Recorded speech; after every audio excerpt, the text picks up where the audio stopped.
Jaya Gopi Jana Vallabha Girivaradari.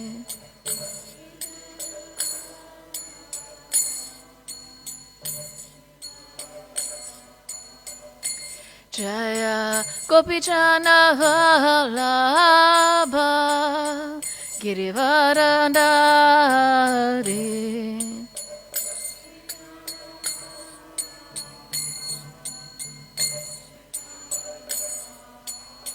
Yashodanandana Braja Janaranjana.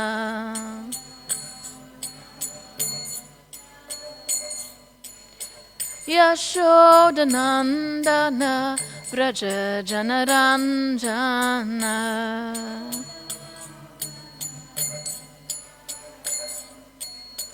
Yamunatiravana Charit.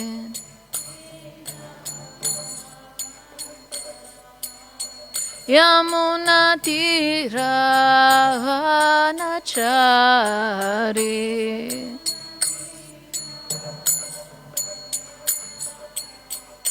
Jaya Radha Madhava Kunja Bihari.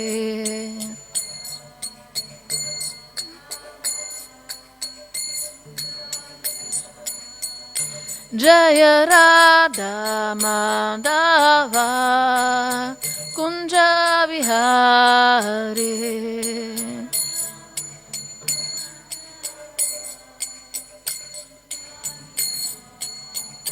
Jaya Shri Krishna Chaitanya Prabhu Nityananda Shri Advaita Gadadhar Shrivasadi Gora Bhakta Vrinda. Krishna Chaitanya Prabhu Nityananda Shri Advaita Gadadhar Shrivasadi Gora Bhakta Vrinda. Hare Krishna, Hare Krishna, Krishna Krishna, Hare Hare, Hare Rama, Hare Rama, Rama Rama, Hare Hare. Hare Krishna.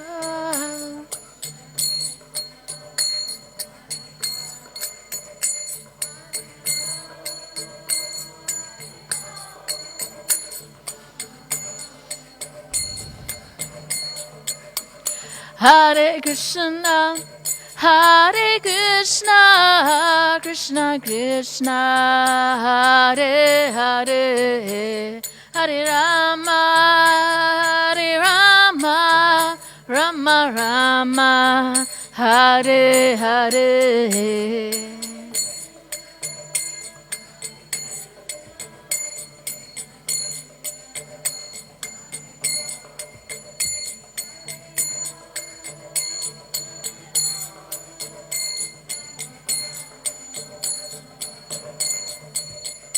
Hare Krishna, Hare Krishna, Krishna Krishna, Hare Hare, Hare Rama, Hare Rama, Rama Rama, Hare Hare.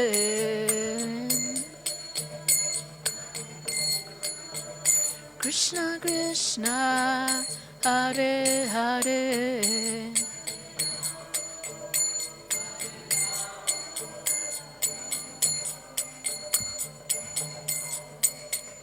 Jaya Prabhupada, Prabhupada, Prabhupada, Jaya Prabhupada.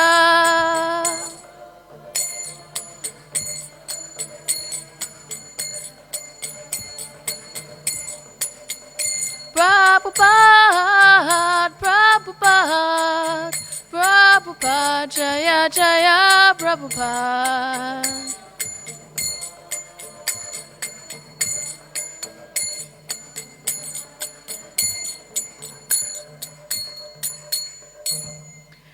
Shri Shri Radha Radhanath Ki Jai, Sri Chaitanya Mahaprabhu Ki Jai, Shri Giraj Govardhana Ki Jai, Ananta Koti Vaishnavrinda Ki Jai, Shri Prabhupada Ki Jai, Nitai Gaura Premanande. Om Namo Bhagavate Vasudevaya.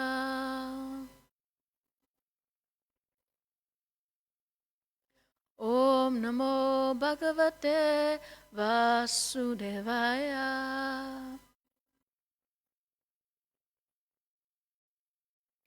Om Namo Bhagavate Vasudevaya.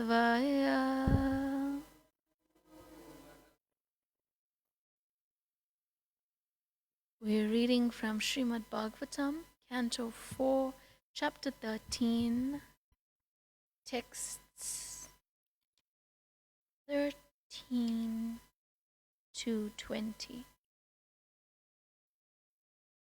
No purport. So 20 has a purport, and we recite 20 together.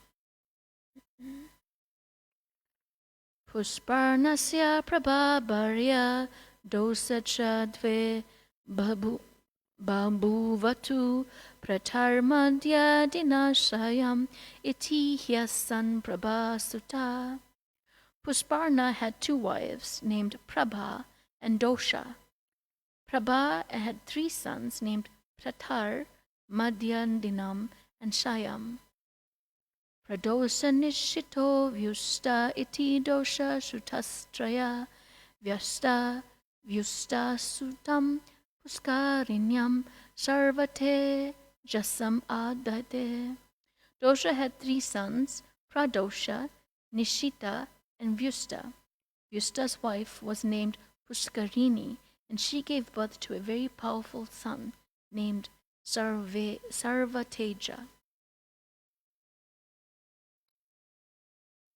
Sachakshusutam akyutam patnyam manum avyapaha manor ashuta mahishi virajanadvala sutan parum kutsam tritam dyunam satyavatam dritam ratam agnistomam athiratram pratyudumnam sibam ulmukam.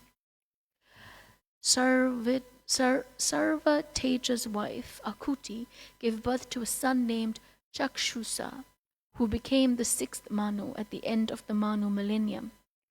Nadvala, the wife of Chakshusha, Manu, gave birth to the following faultless sons: Kuru, Kutsa, Trita, Dyumna, Satyavan, Rita, Vrata, Agnistoma, Atiratra, Pradyumna, Shibi, and Ulmuka. Ulmukko janayat putran pushkarinyam sad uttamam angam sumana samkhyatim kratum agnigarasam gayam. Of the 12 sons, Ulmuka begot 6 sons and his wife Pushkarini. They were all very good sons, and their names were Anga, Sumana, Khyati, Kratu, Angira, and Gaya. 18. Sunihangasya patya patni susuveve nam ulbanam yado shilayatsa rajasir nirvino nirgat purat. The wife of Anga, Sunita, gave birth to a son named Vena, who was very crooked. The saintly king Anga was very disappointed with Vena's bad character, and he left home and kingdom and went out to the forest.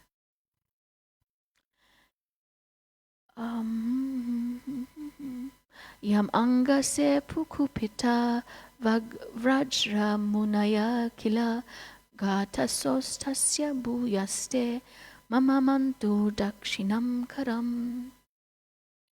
And then we add today's verse. Arajake tada loke arajake tada loke. Dasyu be pidita praja. Dasyu be pidita praja. Jato narayanam sena. Jato narayanam sena. Pritur adhya shitishvara. Pritur adhya shitishvara. Arajake tada loke. Dasyu be pitita praja. Pitita. Jata narayanam sena. Pritur adhya shitishvara. Arajake tada loke. Dasyu be pidita praja. Jata narayanam sena. Pritur adhya shitishvara.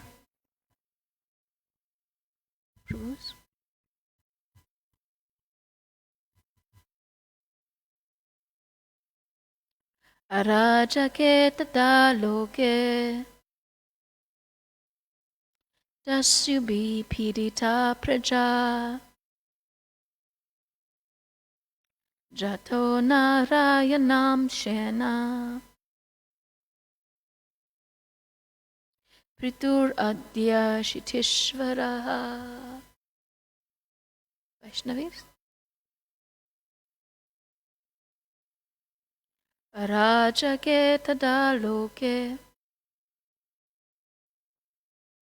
Dasyu be pidita praja. Jato narayanam shena. Pritur adhya shitishvara. Arajake tada loke. Dasyu be pidita praja. Jato narayanam shena. Pritur adhya shitishvara. Arajake tada loke. Dasyu be pidita praja. Do narayanam shena. Pritur adhya shitishvara. Yam. Him. Vena. Whom. Anga. My dear Vidura. Shapu. They cursed. Kupita. Being very angry. Vakvraja. Whose words are as strong as a thunderbolt. Munaya. Great sages. Kila. Indeed. Gata Asho. Gata Asho Tasya. After he died. Bhuya. Moreover. Te. They. Mamantu. Churned. Dakshinam. Right. Karam. Hand. Arajake. Being without a king. Tada. Then. Loke. The world. Dasyubi. By rogues and thieves. Pidita. Suffering. Praja. All the citizens. Jata. Advented. Narayana. Of the Supreme Personality of Godhead. Amshena. By partial representation. Pritu. Pritu, Adya, original, Shita Ishvaraha, of the world, ruler of the world, ruler of the world. Translation. My dear Vidura, when great sages curse, their words are as invincible as a thunderbolt. Thus, when they cursed King Vena out of anger, he died. After his death, since there was no king, all the rogues and thieves flourished. The kingdom became unregulated, and all the citizens suffered greatly. On seeing this, the great sages took the right hand of Vena as a churning rod, and as a result of their churning, Lord Vishnu, in his partial representation, made his advent as King Prithu, the original emperor of the world. We can repeat responsibly. My dear Vidura, when the great sages curse, their words are as invincible as a thunderbolt. Thus, when they cursed King Vena out of anger, he died. After his death, since there was no king, all the rogues and thieves flourished. The kingdom became unregulated, and all the citizens suffered greatly. And all the citizens suffered greatly. On seeing this, the great sages took the right hand of Vena as a churning rod, and as a result of their churning, Lord Vishnu, in his partial representation, made his advent as King Prithu, the original emperor of the world. Purport by His Divine Grace, Srila A.C. Bhaktivedanta Swami Srila Prabhupada. Monarchy is better than democracy, because if the monarchy is very strong, the regulative principles within the kingdom are upheld very nicely. Even 100 years ago, in the state of Kashmir in India, the king was so strong that if a thief were arrested in his kingdom and brought before him, the king would immediately chop off the hands of the thief. As a result of the severe punishment, there were practically no theft cases within the kingdom. Even if someone left something on the street, no one would touch it. The rule was that the things could be taken away only by the proprietor, and that no one else would touch them. In the so-called democracy, wherever there is a theft case, the police come and take note of the case, but generally the thief is never caught, nor is any punishment offered to him. As a result of incapable government, at the present moment, thieves, rogues, and cheaters are very prominent all over the world. Rajake tada loke dasyubi pidita praja jata narayanam sena prithur adya shitishvaraha. My dear Vidura, when great sages curse, their words are invincible as a thunderbolt. And thus when they cursed King Vena out of anger, he died. And after his death, since there was no king, all the rogues and thieves flourished. The kingdom became unregulated, and all the citizens suffered greatly. On seeing this, the great sages took the right hand of Vena as a churning rod, and as a result of their churning, Lord Vishnu, in his partial representation, made his advent as King Prithu, the original emperor of the world.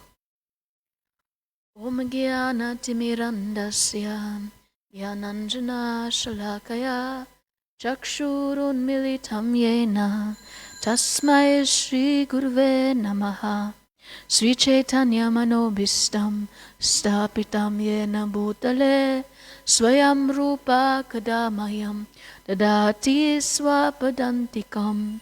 He Krishna Karuna Sindhu Dinabandhu Jagatpate Gopesha Gopika Kanta Radha Kanta Namostute Tapta Kanchana Gaurangi Radhe Vrindavaneshwari Vrishabhanu Sute Devi Pranamami Hari Priye Vanchakalpa Turubhyascha Kripa Sindhu Vevacha Patitanam Bhavanebhyo Vaishnavebhyo Namo Namaha Shri Krishna Chaitanya Prabhu Nityananda Shri Advaita Gadadhar Shri Vasari Gaura Bhakta Vrinda Hare Krishna Krishna Krishna Hare Hare Hare Rama Rama Rama Hare Hare.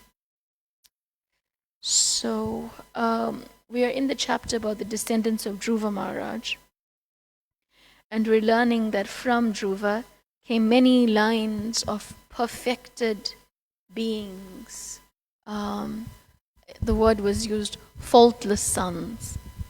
And we hear of great kings that come in the line.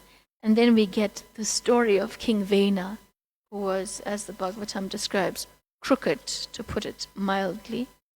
And I'm not going to do a spoiler alert and tell the whole story of King Vena, which is coming up in the following chapters. But it was enough to say that he ruled cruelly, very cruelly, without the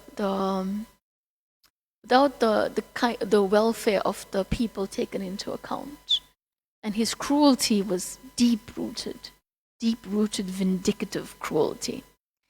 And it thus happened that in this line of wonderful, amazing, pious, faultless kings, there was such a king as King Vena. And we see that when there was such a leader, what happened? The elders could come to the front, and practically they killed him. They killed him, and they churned his body. And to the churning of his body, don't ask me how you do that. To the churning of his body, we have King Prithu, who is the example was the emperor of the world, but the example also of what proper leadership is like, and what happens to the universe, the world, the country, when you have a proper leader. So here the purport starts off with Prabhupada saying that when great sages curse, their words are as invincible as a thunderbolt. And we see it all throughout the Bhagavatam. People get cursed this way, that way, the other way, all over. There's curses going around. And these curses, they have dire consequences, and sometimes those consequences are abated by some devotional subclause. Like, for example, Narada Muni curses Manigriva Nalakuvara. It's Kartik month, so he curses Manigriva Nalakuvara to become trees. But they become trees in the courtyard, in Krishna's courtyard, in the courtyard of Nanda Maharaj, and they get Krishna's association.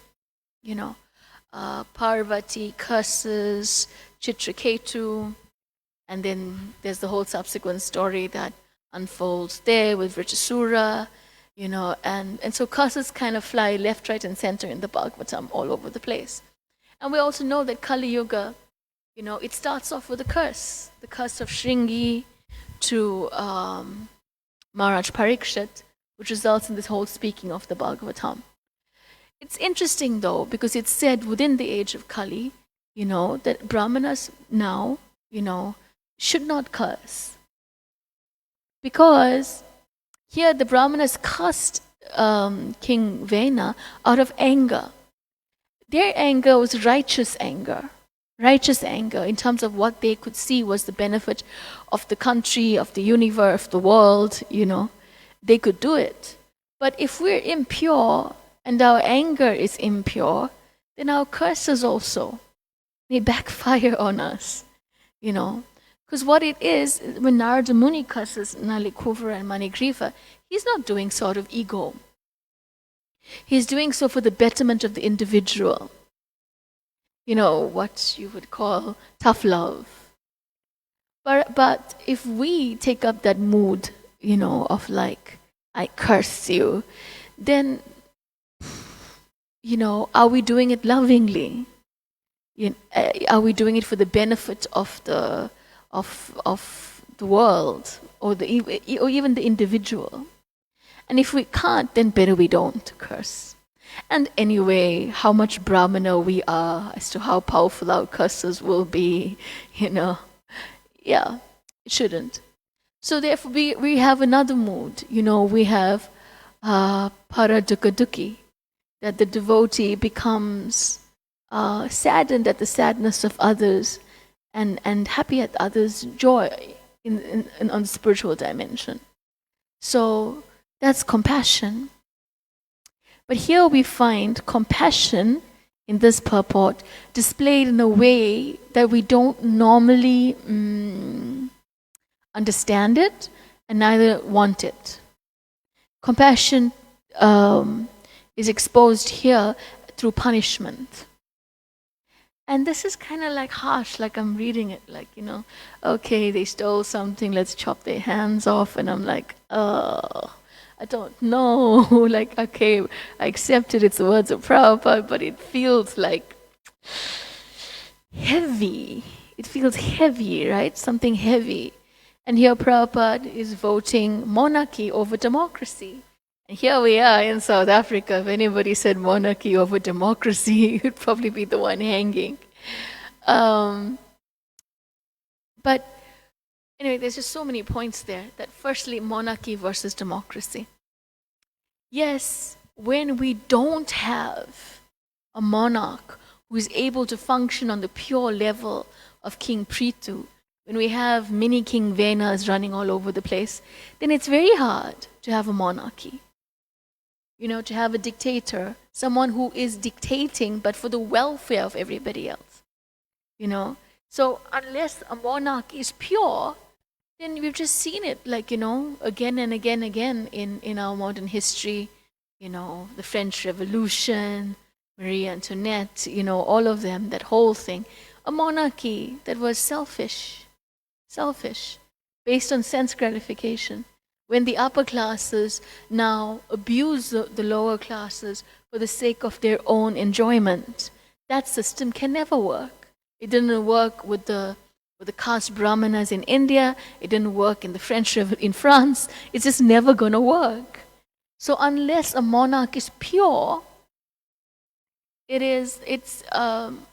monarchy won't work. But if a monarch is pure, then it can work. It can work. And then within the age that we live in, within Kali Yuga, where such pure monarchs are so hard to find, then okay, a democracy. But how well does democracy work? It's like, you see what happens. We see politicians campaigning just before an election. You'll get this, you'll get that, this will happen, I'll do this. And then they never happen. And people voting for other people just based on superficialities, not exactly what they will actually do. So therefore we have sometimes imperfect leaders elected in position by communities that are not looking for the true qualities of a leader. And where do you, like, it's just, the process becomes so complicated that governmental structures as we see it today can never match what we read in the Bhagavatam of people who truly cared for individuals, for praja.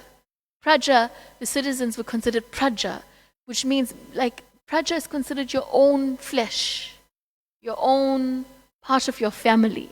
That was praja, the ones that you're meant to look after.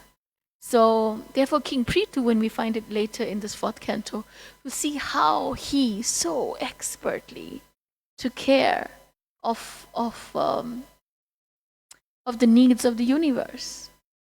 But we come back here, and Prabhupada is saying, that monarchy over democracy, because in monarchy there is order. And yes, when I think about, cutting someone's hands off because they stole something, it does make me cringe. And it makes me think of a country that's ruled based on fear.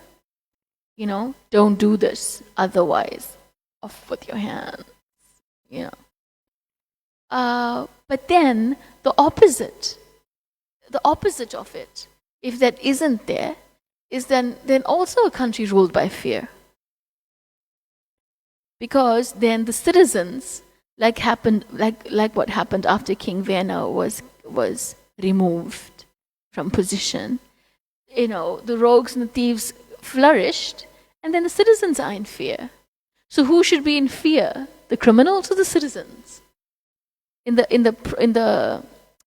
prototype that Prabhupada's putting forward, the punishments are harsh, but then it is the criminal who's in fear.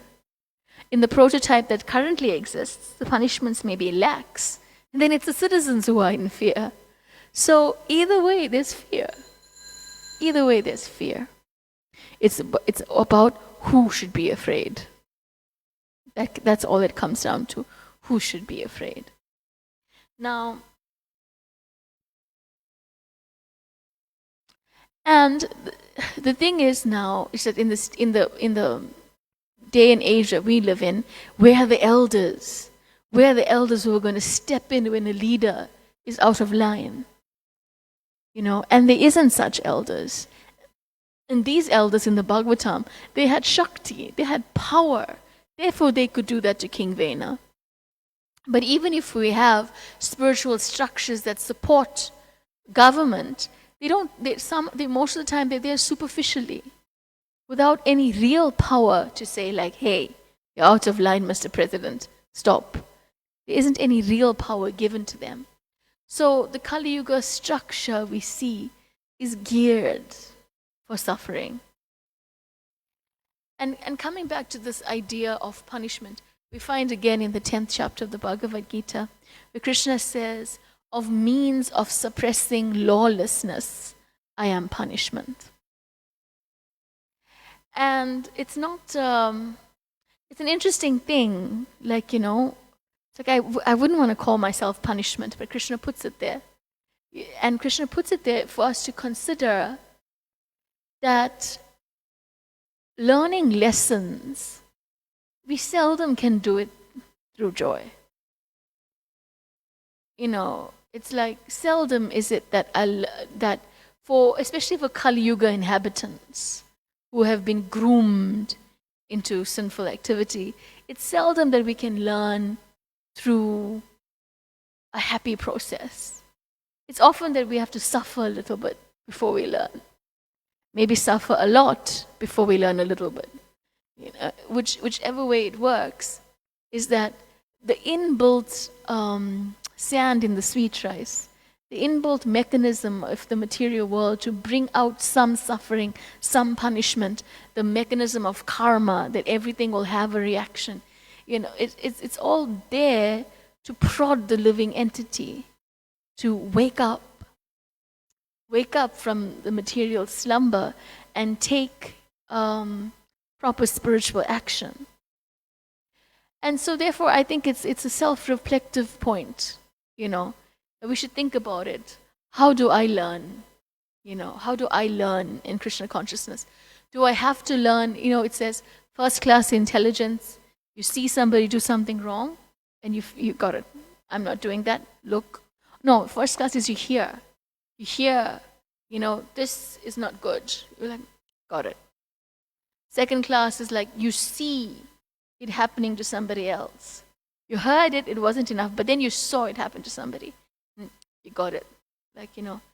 Third class intelligence is that you heard, the fire is hot, don't put your hands there. You saw somebody else put their hands in the fire and got burnt. But you still think, but maybe if I do it, it'll be different. And then you put your hands, then you get burnt. And then you're like, okay, got it. Fourth class intelligence, it's that, you heard, don't do it. You saw somebody else do it, they got burnt, you don't do it. You heard that. You saw it. You did it yourself, you got burnt, You just keep doing it. Keep doing it again, again, again. And you think someday, one day, that fire is not going to burn me. I'm such a fourth class. So fourth class. And maybe a few classes below that. And so, what do you do for that sort of child? You know, you're a parent. What do you do with that sort of child? Punishment can sometimes be the only means, you know, for Krishna to show us. And yet, when Krishna punishes, it's not out of vindictiveness, you know. It's when Krishna has to punish firstly for living entities in the world, Krishna doesn't punish them. They're only merely subject to the laws of their karma. So in other words, we can only be our own punishers. According to the laws of karma, nobody can punish us but ourselves. It's infallible. Infallible, these laws of karma. As you sow, so shall you reap. Everything you got is what you gave out. So it's like Krishna is what's the word? Indemnified. Krishna is indemnified from that.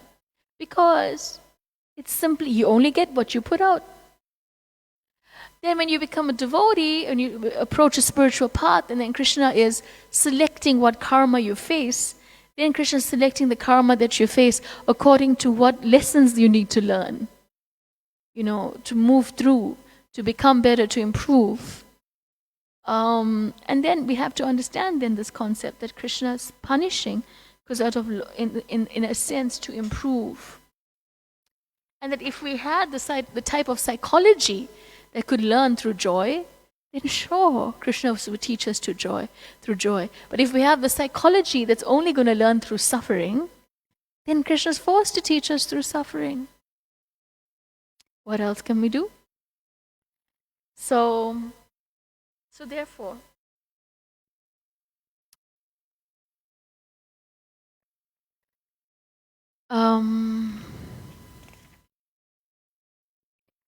so in the purport here, Sri Prabhupada is mentioning how in a lawful government, even if someone left something on the street, no one would touch it. Very unlike our current climate. But I remember once when I was doing Bhakti Shastri, my teacher Prashanta Mataji, she told us of this time where she was really, really ill. And she had a very, very high fever. Like usually if you have that sort of fever, you're going to leave your body, you know. And like they tried to fan her and bring the fever down, and she was totally hallucinating. And then in that hallucination, she was seeing everything that she had done in her life, you know, like sort of like flash by her, you know. And at this one point, it stops at this one point where, like, you know, where she took this pen. You know how it is if you're moving through temples. Someone leaves a pin there, nobody living there. It's like it then becomes yours because you need it anyway. It's like the pegs on the washing line. Like, nobody thinks about who it belongs to. It's there. It's like, shots, escort these pegs, right? But it stopped and it showed her, like, look, there, you took the pin. And yeah, it just like, I know, right? Because it also stuck in my memory. And there, and there, and there, and there, and just like overwhelming. Overwhelming if we consider what the weight of our actual karmic consequences are. Like I moan and groan about all the things that Krishna does, like, all the time. But if we looked at what the actual weight of our actual karmic consequences were, if we just had that vision for one moment, I think then we kind of like walk away with our tail between our legs and say like, okay, not bad. Not bad. This Krishna conscious deal that I got is not so bad, So yeah, because the Bhagavatam is putting forward people who act on Dharma. And that's such a thing. such a rare thing for people to act on dharma, to act because it's the right thing to do, to sacrifice for somebody else's happiness, to put your own mind and senses second. It's like, it's that sacrifice that's done out of love and not out of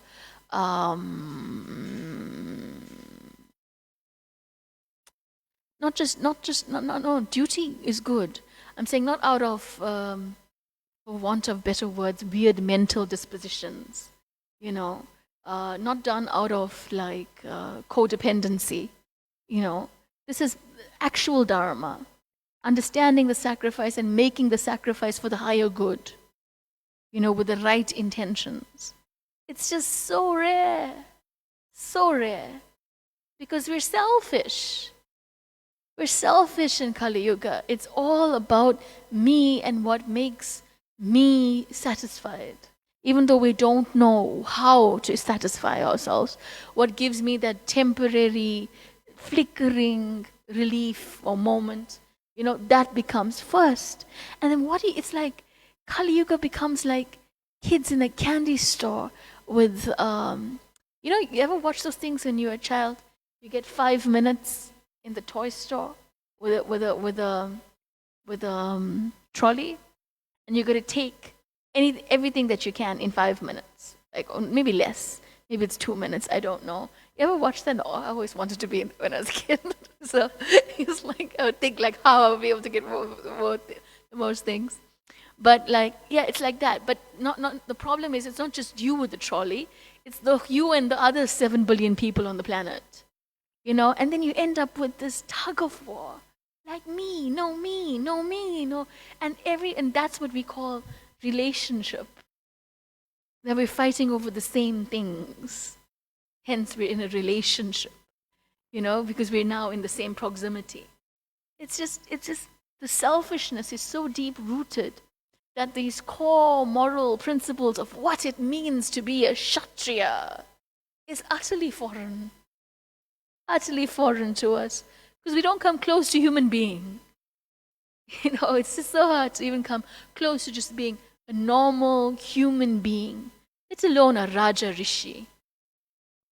Raja, king, Rishi, saintly person, that the kings were saintly persons, that the rulers were saintly people, that it was saintlyhood that made them rulers. Because when a leader embodies those qualities, you want to follow them. You want to follow them. You feel joyful following them. Like, for example, when a disciple approaches a spiritual master, it is to, like, formally, like, seriously, in terms of like initiation, it is to offer your life. It is to say that now your opinion, what you want, comes over mine. And it is to say that now you have dominion. You can tell me to do anything at any time, and I will submit. Now, you can't do that unless you trust the person. Unless you trust that this person is going to put my ultimate interest first at any given moment. So unless that person will not be worthy of that trust unless they're saintly. Unless they're saintly, they will not be worthy of that trust. Because how easy it is to manipulate people. It's like you go on campus, right? You meet some students. Suddenly they think Krishna consciousness is cool. Then after 1 month, they think you're the pure devotee. Now all this power is in your hand. Because they'll do whatever you tell them. And how corruptible is that? If we're not saintly, if we don't offer it back to Krishna as it comes to us, if some things stick on the hand And then the pride and the ego, like kind of like when you wash a container badly, and I never ever do that, but if you wash a container badly and then something is stuck on the edges and then it starts to get moldy. That's what happens when we encounter individuals and they offer, from their side, it's appreciation, which means their bhakti is growing, right? From our side, we're receiving this appreciation, but we don't know how to offer it backwards. Backwards I mean to the parampara and up to Krishna. Then some things stick on the corners of our heart and they get moldy. And that's where pride and ego and all the lovely 6 enemies will fester. So therefore, to act dharmically, to act with integrity, to act with understanding, with humility. Because the Raja Rishi, the saintly king, can rule a kingdom and be humble. It may be easy to be humble if I'm just, Actually, it isn't easy to be humble, no matter what you do. I was just remember we were on book distribution once in a mall, and you saw the one person who, these 2 men were taking care of the trolleys, the ones that roll the trolleys in. And we could see, they were having a conversation. I could just see the ego trip they were having between each other. Just about who should do it, who shouldn't do it, why the way one does it is better than the other. And it's like somebody will walk by and say, it's just the trolley, it's just collecting trolleys, get over it, But it doesn't matter how, on a material level, low or high the position is, we're still able to hold ego over it. And so therefore, humility, if it's not there, then our protective mechanism is gone, and the vena inside us comes out, and it doesn't happen one day. It doesn't happen that suddenly you woke up one morning and you turned into a demon. It happens slowly, quietly, moment by moment, activity by activity, imperceptibly, where suddenly one day you're just too much for anyone to tell you, you know what, this doesn't work. And the worse we are at being able to receive that, the more likely people won't tell you. And the more the people won't tell you, the less you'll be able to perceive that in yourself. And then one day it's full-blown vena. So it requires that. But Vena, as we read through his story, the elders tried to correct him, tried to maneuver him in certain directions, but he refused to maneuver. One example that Kadamba Kanana Swami gives is that we need to be like chapati dough in the hands of the spiritual master, allowing him to mold us to whatever he would want us to be molded into. And how difficult is that? How difficult it is to be malleable. Because that, I remember when I was studying, that elements, they have a certain malleability.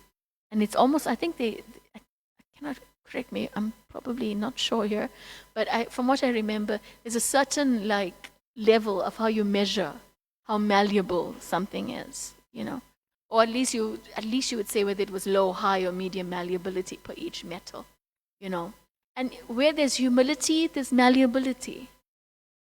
We're able to adjust. We're able to be not just fixed in this is the way, this is my way, this is how it's meant to be done. I'm right, you're wrong.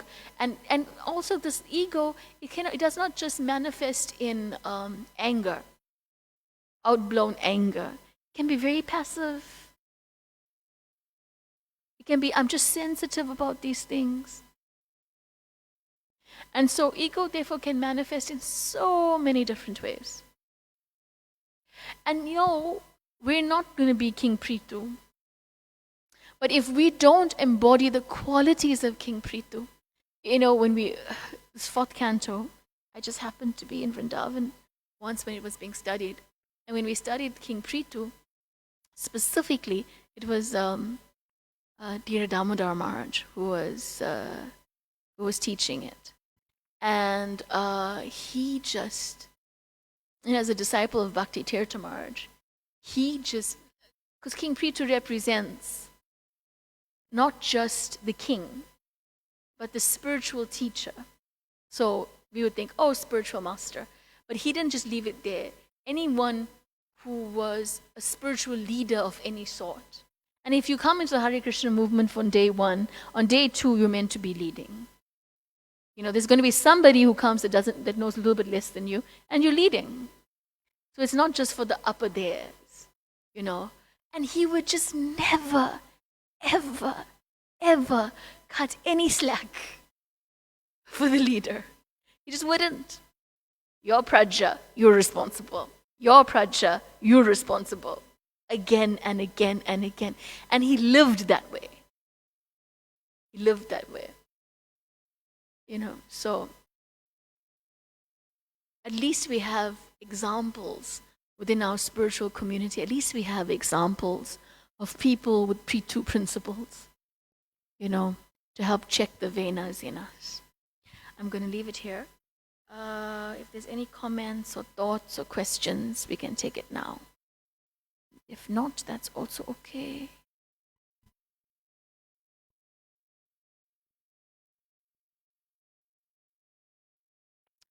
Yeah.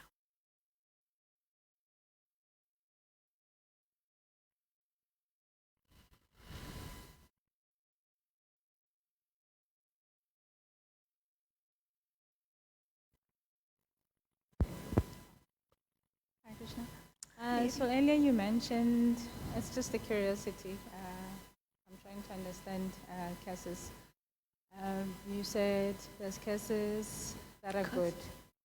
Yeah. Wouldn't those be blessings? And would you give an example of a case that's in the mode of goodness? Because I'm thinking of Narada Muni. Parikshit Maharaj and that. Narada Muni was definitely in goodness when he curses Kuvera, Manigriva, and Nalakuvara. Because they were, from what I remember, they were in some lake and sporting and stuff with some damsels, and they didn't when they saw him, they just was irreverential towards him. They didn't. It wasn't even so much that they were doing that, but it was how that they did not react when he had come. They did not react. Ladies could cover themselves, and they were just intoxicated, and it was just So his curse then resulted with them being getting the darshan of Krishna. So that would be something definitely more transcendental than mode of goodness, Parikshit Maharaj, it would be a case. With Parikshit Maharaj, Shringi was definitely exhibiting as a Brahmana signs of ignorance and passion, But Krishna uses that curse for a transcendental purpose. And often there's times when that happens. I'm just thinking of something. Once there was a particular servant who was serving Kadambakanan Swami asparagus, and the asparagus dropped into his onto Maharaj's clothes instead of onto the plate. So the Maharaj said, "I curse you to be born as asparagus for 7 lifetimes." It was here at Radharatan. And then Swara Prabhu looked at him and was like, "Maharaj, you can't, you just said that." The Maharaj said, "Okay, we can be born as an asparagus in Radharatanath's garden, and we offer to the deities, very quickly." Every time I think, I don't think we grow asparagus here. That's not, I think Krishna, he's not so rigid, But the point is that it can become from a loving platform. And so therefore about the motivation of the person who is uttering that curse, and also whether they have the power. Whether they have the power to do so. Let's say, I don't know if curses are more in the mode of, if depending on the quality of the person who emits the curse, whether that is then the amount that you receive. I'm not sure about those ratios and stuff. But ultimately, we don't want devotees to curse us, We don't want that to be in the ether. And sometimes it happens, And then it may be that the devotee is under some modes, But either which way, we should try to not leave a situation like that. I don't know, does that make sense? Okay. Any other thoughts, comments? Okay. Grancharaj, Srimad Bhagavatam ki, Srila Prabhupada ki, Anantakoti Vaishnavrinda ki.